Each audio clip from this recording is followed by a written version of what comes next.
नमस्कार दोस्तों, biliary tract की इस सीरीज को हम आगे बढ़ाते हुए आज हम बात करने वाले हैं ईआरसीपी प्रोसीजर के बारे में। ईआरसीपी जो वर्ड है, जो नेम है, एंडोस्कोपिक रेट्रोग्रेड कोलेंजियो पैनक्रियाटोग्राफी। तो आज के इस वीडियो में हम बात करने वाले हैं कि ईआरसीपी प्रोसीजर होता क्या, किस प्रकार के इसमें इंडिकेशन है, किस प्रकार के कॉन्ट्रा इंडिकेशन है और कैसे इसमें प्रोसीजर के पूरे स्टेप बाय स्टेप हम इसको देखने वाले हैं। देखते रहिए वीडियो को एंड तक। सबसे फर्स्ट हम नाम से देखते हैं। जैसे कि हम नाम पता चल रहा है कि जो शॉर्ट नाम है इसका ईआरसीपी, और अगर इसके फुल फॉर्म की देखते हैं तो एंडोस्कोपिक रेट्रोग्रेड कोलेंजियो पैनक्रियाटोग्राफी। ओके, तो हम एक एक वर्ड का पहले मीनिंग देखते हैं कि एंडोस्कोपिक।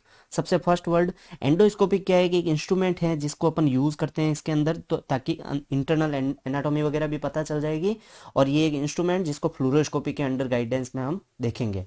ओके, तो एंडोस्कोपिक हो गया। रेट्रोग्रेड, रेट्रोग्रेड वर्ड हमने जनरली जो हमने आरजी और एमसी प्रोसीजर के बारे में भी बात की थी, तब भी हमने देखा था रेट्रोग्रेड वर्ड था। तो रेट्रोग्रेड वर्ड हमेशा जहाँ भी आता है, यानी कि एक अगर हम रेडियोलॉजी के बेसिस पे अगर और मेरे एक्सपीरियंस के बेसिस पे अगर मैं कहूँ, तो रेट्रोग्रेड वर्ड आता है जहाँ पे यानी जो नॉर्मल वे के ऑपोजिट वे होता है, उसको लिए ये रेट्रोग्रेड वर्ड हमेशा यूज लिया जाता है। जनरली हम क्या देख सकते हैं कि जैसे इसके अंदर रेट्रोग्रेड वर्ड का यूज क्यों लिया है, कि जैसे बाइलरी सिस्टम के अंदर जो बाइल का सिक्रीशन होता है वो किस प्रकार से होता है कि लीवर से होते हुए गॉल ब्लैडर के अंदर आता है और फिर गॉल ब्लैडर से ड्यूडेनम वाले पार्ट के अंदर आता है। इस तरह से ये एक शेड्यूल चलता है। लेकिन इसमें अपन कॉन्ट्रास्ट मीडिया को किस प्रकार से इजेक्ट करेंगे कि कॉन्ट्रास्ट मीडिया पहले कहाँ आएगा। जैसे ही हमने जो ये एंडोस्कोप डाला है, तो पहले कॉन्ट्रास्ट मीडिया जब अपन ड्यूडेनम से डालेंगे तब पहले कहाँ, तो पहले यहाँ गॉल ब्लैडर वाले में आ गया, फिर ये बाइल डक्ट्स के अंदर आया, और ऐसे करके फिर ये हमारा हिपेटिक वाले में भी आता है।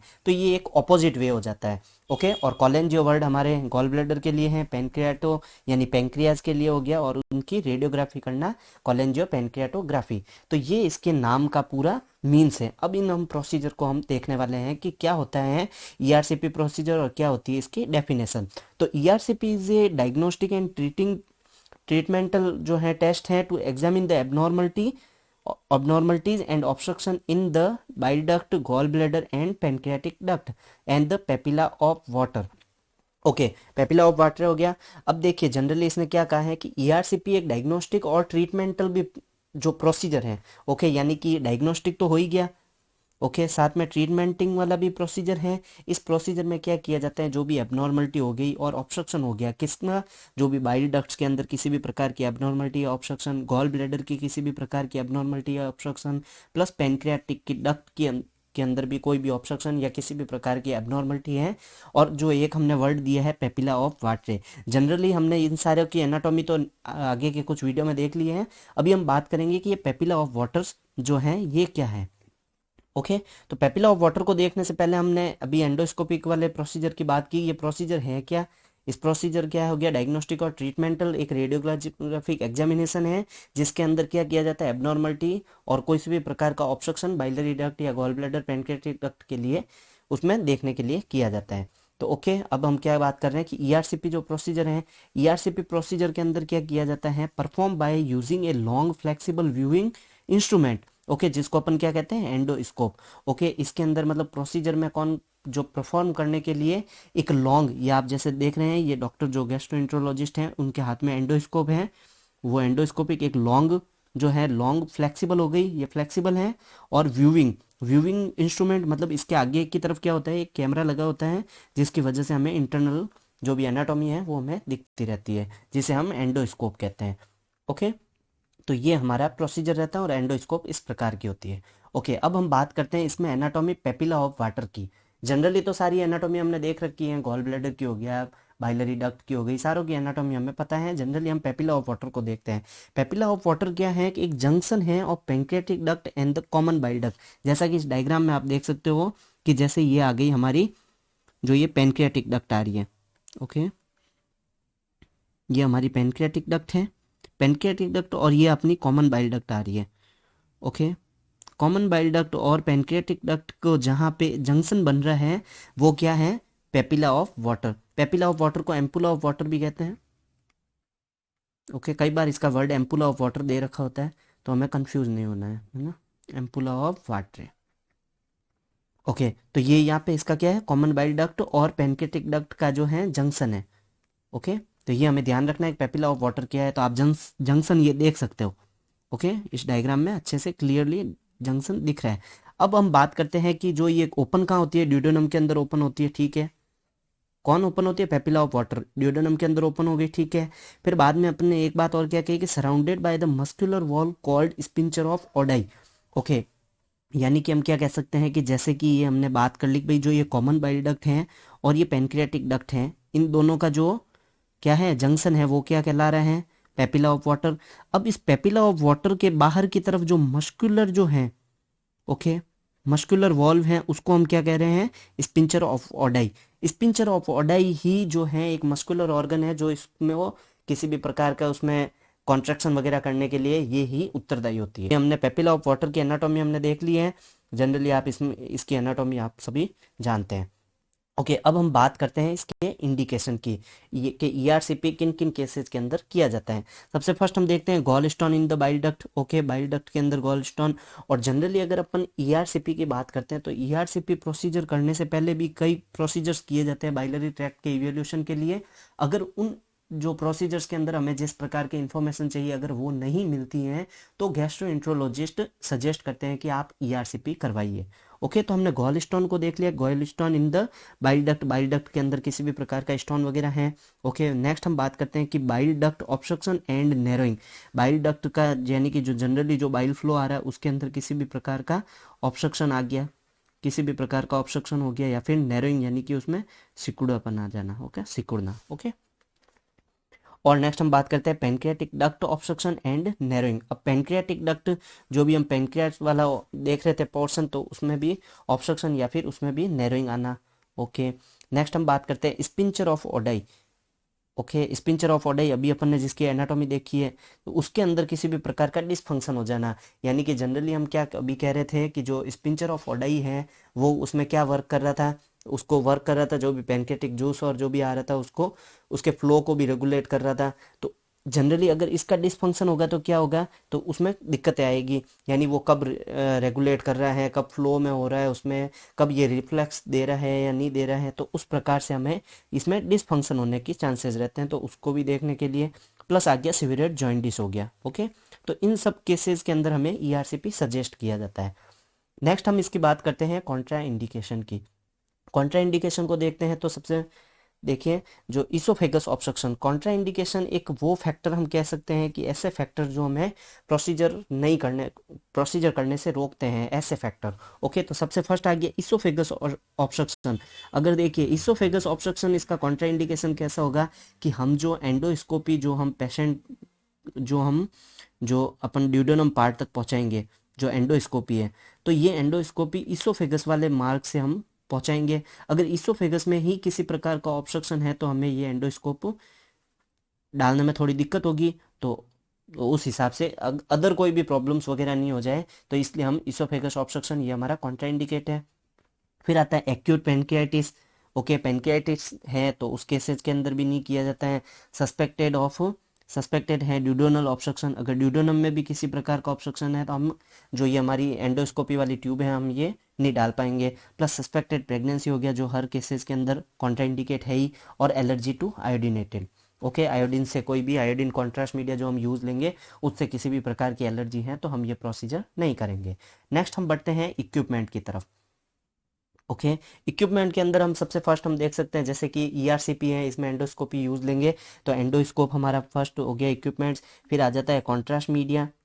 कॉन्ट्रास्ट मीडिया के बाद fluoroscopy unit with sport film device. इसके अंदर जनरली क्या होगा कि एंडोस्कोप से इंटरनल एनाटॉमी मिल रही है, प्लस एंडोस्कोपी की पोजीशन वगैरह को पता करने के लिए हमें इसको कंटिन्यूसली फ्लोरोस्कोपी मशीन पे चेक करना पड़ेगा, और कोई भी एनाटॉमी हमें मिलते ही हम उसकी स्पोर्ट फिल्म लेंगे। ओके, और local anaesthetic jelly, local anaesthetic jelly एक ओरासेल भी आती है जो माउथ के लिए स्प्रे के फॉर्म में भी आती है। ओके, ये स्प्रे के फॉर्म में भी यूज करेंगे, और जो है जनरली जो एंडोस्कोप ट्यूब के ऊपर भी lubricant jelly, anaesthetic jelly use की जाएगी। नेक्स्ट आ गया गॉज पीस हो गए, प्लस कैथेटर हो गया जिससे हम कॉन्ट्रास्ट मीडिया ओके एडमिनिस्ट्रेट करेंगे। नेक्स्ट हम बढ़ते हैं कि इसमें किस प्रकार का कॉन्ट्रास्ट मीडिया यूज लिया जाता है। कॉन्ट्रास्ट मीडिया की जब भी बात करते हैं तो इसमें water soluble iodinated contrast media use लिया जाता है जो जनरली 20 ml उसकी मैक्सिमम वैल्यू रहती है। ओके, तो इसमें ये कॉन्ट्रास्ट मीडिया यूज लिया जाता है। अब हम बात करते हैं पेशेंट के प्रिपरेशन की। ओके, कि पेशेंट के प्रिपरेशन में किस किस पर, ओके, तो पेशेंट की प्रिपरेशन यानी प्रोसीजर से पहले पेशेंट को क्या क्या सजेशन वगैरह करनी है उस बेसिस पे। ओके, तो फास्टिंग में be employed for 8 hours prior to procedure. Okay, तो प्रोसीजर से पहले 8 घंटे तक किसी भी प्रकार को पेशेंट को कुछ भी खाना पीना नहीं है। ओके, तो ये सारा हमें पेशेंट के प्रिपरेशन रहती है इसमें। अब हम बात करते हैं प्री प्रोसीजर इन्वेस्टिगेशन। ओके, ये जो ईआरसीपी प्रोसीजर है इसको कौन कौन, रेडियोलॉजिस्ट हो गया और गैस्ट्रोएंटरोलॉजिस्ट होते हैं, वो दोनों आपस में करते हैं। तो इस प्रोसीजर को करने से पहले बहुत सी जो है हमारे वाइटल साइंस हो गए और बहुत सारी चेकअप्स वगैरह होते हैं जो रूटीन चेकअप्स होते हैं, ये सारे चेकअप्स करने भी जरूरी हो जाते हैं। तो जनरली कौन कौन से चेकअप इसके अंदर चेक किए जाते हैं वो हम एक बार उसकी देख लेते हैं। कि जैसे चेस्ट एक्सरे रिपोर्ट हो गया, okay, plus blood urea and serum creatinine, इन सब की रिपोर्टें चेक की जाती हैं। सीरम क्रिएटिनिन जनरली हम किसी भी प्रकार का कॉन्ट्रास्ट मीडिया वगैरह इंट्राविनसली यूज़ करते हैं तो हमें सीरम क्रिएटिनिन की रिपोर्ट देखना जरूरी हो जाता है। प्लस यूएसजी रिपोर्ट क्या कहती है उसके अकॉर्डिंग, प्लस प्रीवियस कोलेंजियोग्राफी रिपोर्ट। कई बार क्या होता है, जैसे कि अभी अपन ने पहले बात की थी कि पहले बहुत से जैसे ओरल कोलेंजियोग्राफी हो गया या इंट्राविनस कोलेंजियोग्राफी हो गया, ये होती है। अगर उसमें किसी प्रकार की हमें एबनॉर्मलिटी नजर नहीं आती प्लस सस्पेक्टेड भी है तो डॉक्टर इसको ईआरसीपी सजेस्ट करते हैं। ओके, यानी कि कुछ जानकारी तो नहीं छूट रही है तो वो ईआरसीपी में चेक कर लिया जाता है। तो अगर पहले कोई भी किसी भी प्रकार की कोलेंजियोग्राफी हुई है तो इसे प्रीवियस हिस्ट्री उसकी मंगवानी पड़ेगी। प्लस एलएफटी यानी जो लीवर फंक्शन टेस्ट है, ब्लड टेस्ट है, उसको करवाना है। Okay, plus blood sugar report हो गया और प्रीवियस हिस्ट्री ऑफ मेडिकेशन, जो किसी भी प्रकार की मेडिकेशन हो सकती है जैसे शुगर की हो गई या किसी भी प्रकार की डायबिटिक वगैरह जो भी मेडिकेशन है उसकी, उन सब की हिस्ट्री डॉक्टर्स को दिखानी पड़ेगी। तो ये हमारा था pre procedure investigation. Pre procedure investigation step हम क्लियर करते ही हम बढ़ते हैं हमारे कि एग्जामिनेशन दिन पेशेंट को क्या क्या करना है। एग्जामिनेशन दिन के दिन पेशेंट सबसे फर्स्ट हमारा concert from the patient, concert form पे एक बार पेशेंट के साइन करवा देंगे, यानी कि पेशेंट से हमें कंसर्ट लेना है। Okay, and wear hospital gown. Okay, hospital gown wear करेगा patient. The vital sign of the patient should be monitor. Okay, जिस दिन प्रोसीजर है उस दिन पेशेंट के वाइटल साइंस भी मॉनिटर होंगे, जैसे ब्लड प्रेशर हो गया, हार्ट रेट हो गई, ऑक्सीजन लेवल हो गया, पल्स रेट हो गई, ये सारे वाइटल साइंस जो हैं जो जनरली रहते हैं वो उसमें रूटीनली चेक किए जाएंगे। ओके, अब हम बढ़ते हैं प्रोसीजर की तरफ कि सारे स्टेप हमने क्लियर कर दिए हैं, पेशेंट में किसी भी प्रकार के कॉन्ट्राइंडिकेशन नहीं है, प्लस हमने उसके सारे प्रिय जो इन्वेस्टिगेशन थे वो सारे देख लिए। अब हम बात उसकी करते हैं, अब हमारी स्टेप आता है प्रोसीजर का। तो प्रोसीजर में हमें क्या क्या करना है, सबसे फर्स्ट पेशेंट जैसे ही आएगा डिपार्टमेंट के अंदर, ओके, सारे उसके वाइटल साइंस वगैरह चेक हो गए। अब पेशेंट को प्लेस करेंगे प्रोन पोजीशन के अंदर एक्स-रे टेबल पे। सबसे फर्स्ट वो स्टेप तो है ही जिसके अंदर हमें एक स्कॉट फिल्म लेनी है। तो स्कॉट फिल्म आप भले सुपाइन के अंदर पेशेंट के आते ही ले सकते हैं। ओके, एक स्कॉट फिल्म हो जाएगी, एपी में ले लिया वो, या फिर पीए किसी भी प्रकार से ले सकते हैं, जनरली एपी सुपाइन ले लेंगे। ओके, ओके, अब बात आती है पेशेंट को प्लेस करेंगे प्रोन पोजीशन के अंदर। प्रोन पोजीशन में प्लेस करने का एक क्या रीजन हो सकता है कि ये जो होती है सबसे जो बहुत ही कंफर्टेबल जो होती है, क्योंकि एंडोस्कोपी उसके अंदर जाएगी, तो ये एक जो इजी वे रहता है इंक्यूबेशन ऑफ एंडोस्कोपिक ट्यूब के लिए।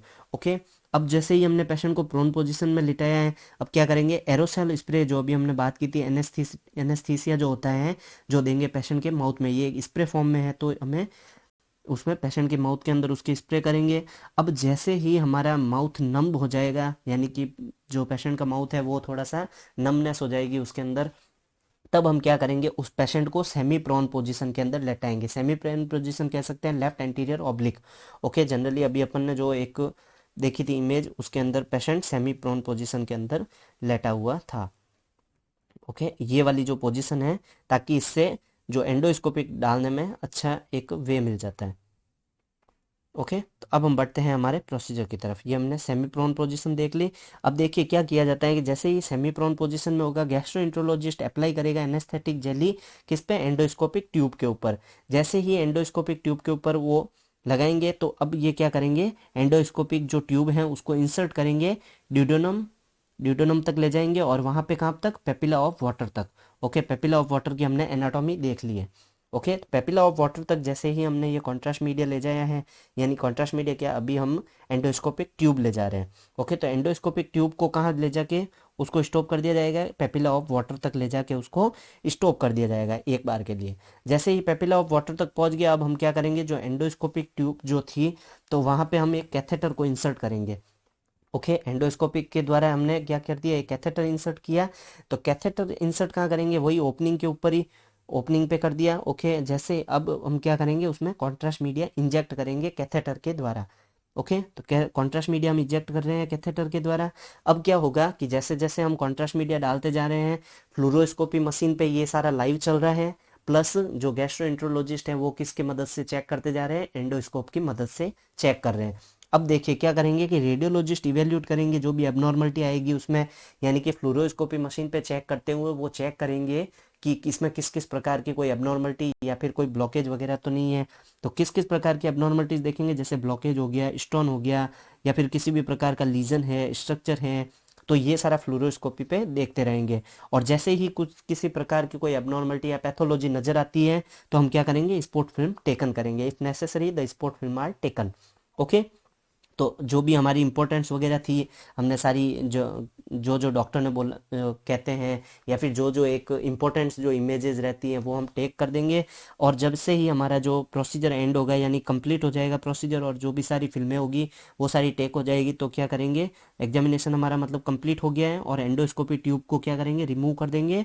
और जो भी अदर्स जो होती है वेरियस प्रोजेक्शन में इमेज जो होंगी, जैसे कि लेफ्ट एंटीरियर ऑब्लिक हो गई, सुपाइन एपी पोजीशन में हो गई, तो इस प्रकार से हम जो भी हमारी इंपॉर्टेंट इमेज जो होगी, हम उस इमेजेस को टेक करेंगे। ओके, तो ये सारी इमेजेस हमारी कंप्लीट हो जाएगी। ओके, तो अब देखते हैं कि जनरली किस प्रकार की फिल्मिंग उसमें रहती है। जनरली एक अपन ये फिल्म देख सकते हैं, इसके अंदर ये आपको एंडोस्कोपिक ट्यूब दिख रही होगी, ये पूरी जो वाइट कलर है ये पूरी एंडोस्कोपिक ट्यूब है। और ये एंडोस्कोपिक ट्यूब कहाँ पे आ गई, पेपिला ऑफ वाटर तक। ओके, पेपिला ऑफ वाटर पे आने पे ये हमारी कॉमन बाइल डक्ट हो गई, और इधर की तरफ कौन सी हो गई, हमारी पैनक्रियाटिक डक्ट हो गई। ओके, तो ये इस प्रकार की एक स्पोर्ट फिल्म है, जिसके अंदर अच्छे से अपन बाइलरी ट्रैक को पूरे को इवेल्यूट कर सकते हैं। जिसमें ये राइट हिपैटिक डक्ट हो गई, right intra hepatic duct, left intra hepatic duct, left hepatic duct, और फिर ये हमारी कॉमन बाइल डक्ट आ गई, और ये हमारा गॉल ब्लैडर हो गया। ओके, तो ये सारी हमारी पूरी एकदम अच्छे से हमें इसकी एनाटॉमी अच्छे से नज़र आ गई। जनरली हम इसमें फिल्मिंग को देखते हैं कि किस किस प्रकार की फिल्म हो गई। तो ये इस प्रकार की फिल्में हैं, ये सारी देखिए फ्लोरोस्कोपी मशीन पे ले रखी है फिल्में। तो ये सारी जनरली फिल्में रहती है, इसमें अपन कॉन्ट्रास्ट मीडिया को भी देख सकते हैं। ये जनरली गाइड वायर गया हुआ है, गाइड वायर कैथेटर के थ्रू हम इसमें ये सारी इमेजेज हैं। तो जनरली इसमें मोस्ट कॉमनली जो इमेजेज हैं ये देखिए, जैसे कि ये पेनक्रियाटिक वाली भी आ गई, ये पेनक्रियाटिक हो गई, और ये हमारी कॉमन बाइल डक्ट से बाइलरी ट्रैक्ट इवेल्यूट हो गया, और ये जो है हमारी एंडोस्कोपिक ट्यूब है। ओके, अब देखिए ये जो इमेजेस हैं, ओके, इस इमेज ये इमेज हैं, प्लस ये इसकी एनाटॉमी अच्छे से क्लियर कर रखी है। ओके, ये हमारी जो एंडोस्कोपिक ट्यूब है, ये एंडोस्कोपिक ट्यूब से क्या कर रखा है, पैनक्रियाटिक डक्ट के अंदर ये जो आप देख रहे हैं पूरी ये डक्ट कौन सी है, पैनक्रियाटिक डक्ट, जिसके अंदर इस प्रकार से वेरिएशन आ रखा है। ओके, तो जनरली आप इसके जो एनाटॉमिकल जो है वो देख सकते हैं। ये गाइड वायर है, गाइड वायर, और ये देखिए जो ये डक्ट्स जो हैं ये क्या हो रखी है, फोल्ड हो रखी है, और ये हमारी पूरी पैनक्रियाटिक डक्ट। तो acute angle of main duct, okay, तो ये एक्यूट एंगल आ रखा है इसमें मेन डक्ट के अंदर।